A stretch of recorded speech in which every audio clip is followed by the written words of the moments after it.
It's playtime! Now everybody line up and put your hands out. You need to clean your hands before eating.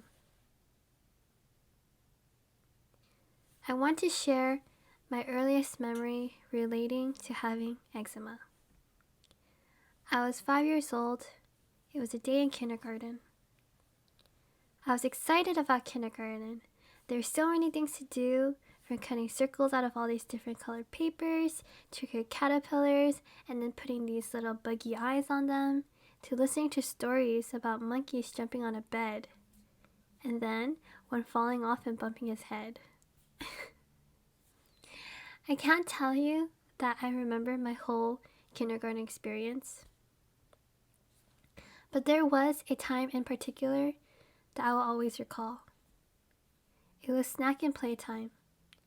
And snack time meant washing your hands to get rid of those nasty little germs that you eventually introduce back because, let's face it, kids always have germs.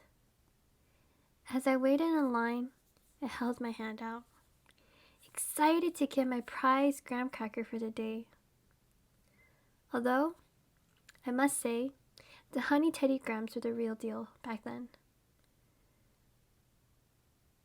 Previous times, the hand sanitizer burned slightly, but this time, as I received a pump of hand sanitizer in my palm, the teacher watched, waiting for me to rub my hands thoroughly before handing me a graham cracker. As soon as I felt the first rub, ow! I had a silent scream in my head. The sting was unbearable. I rubbed the hand sanitizer on my clothes immediately and was upset, wanting to cry. I was 5 years old.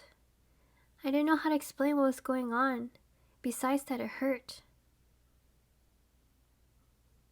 The teacher watched me, confused, looking at my hands and wondering what I was talking about. Now people get cuts, and when they put hand sanitizer on them, it hurts. But this was a different kind of pain. It's multiple cuts on my hands. I don't remember what she said or what her expression was like, but I remember the feeling of not being understood. She told me I was not able to have a graham cracker if I didn't clean my hands.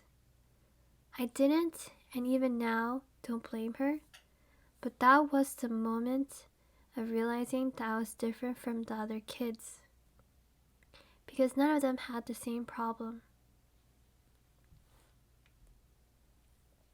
Thereafter, I didn't have snack time, and I guess I eventually accepted it. I didn't want to explain myself, and that became the start of me covering it all up. Now, I don't want to tell these stories to bring in negative thoughts on my eczema. I want to share these stories because I hope whoever comes across this will be able to see how eczema can affect someone emotionally or mentally, more so than physically. And for those who have eczema, I hope you'll find comfort in my stories, knowing you are not the only one.